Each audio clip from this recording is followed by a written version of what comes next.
So my name is John. I'm just going to show you what I'm doing, see if it helps anybody out there. It's a pretty unusual problem. It came from when the house was picked up and moved decades ago. And so I've got one side of the house is kind of fallen in, and this is the side that I'm working on is falling out. So the top of the wall is leaning way back, and I might be from the pressure being moved.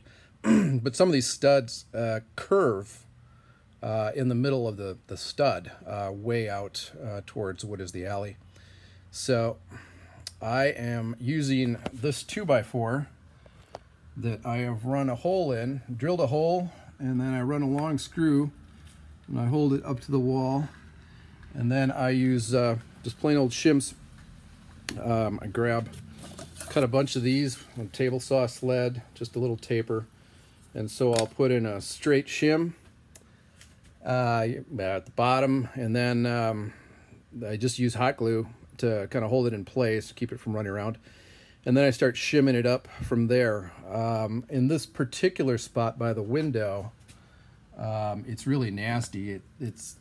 We had to replace the drywall because this is plumb. You can see how far off it is, and then down at the bottom the stud is right on the base plate, or the bottom, the flat stud that the walls are sitting on.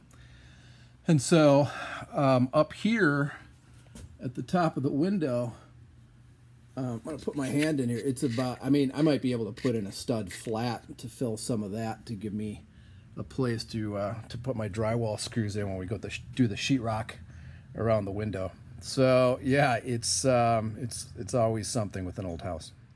All right, so quick video to show somebody who wants to know how the 2x4 works. I drilled a hole in the bottom to anchor it because it's going to go flush against the wall. So right to the bottom plate or 2x4 that's fairly straight underneath the studs in the wall. So one screw there, and then I got one screw right here about 4.5 feet up the wall.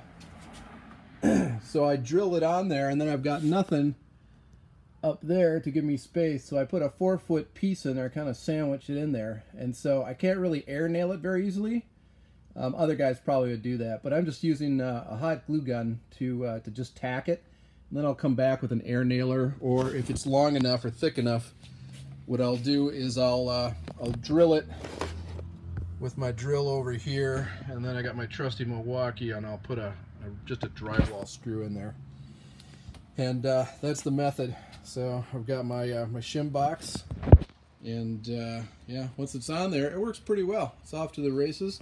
And the last component is the hero of the day, Mr. Glue Gun. So I started shooting this video to show off what I'm dealing with, because video is about the only way to show it, because it's too hard to with camera distortion to take a single picture and show somebody what's happening on these walls.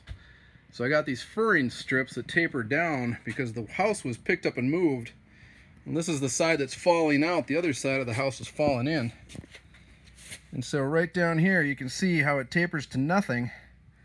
I found a straight 2x4, and you can see why we took the sheetrock off, because I could put my fingers behind the trim if we had just replaced it on the wall.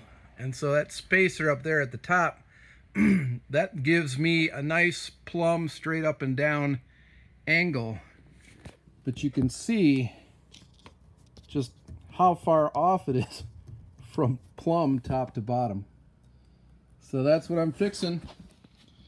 I got this stuff, I got shims galore. I got a hot glue gun to plug in the shims when I got them pinched. Inside the 2x4 in the wall, I'm shaving some things down. Got a bucket of just scrap, and then if I need to grab it for shaving with the low block angle plane, that's where I do it. And I got the kids' mats over here to catch the dust. So that's what's going on.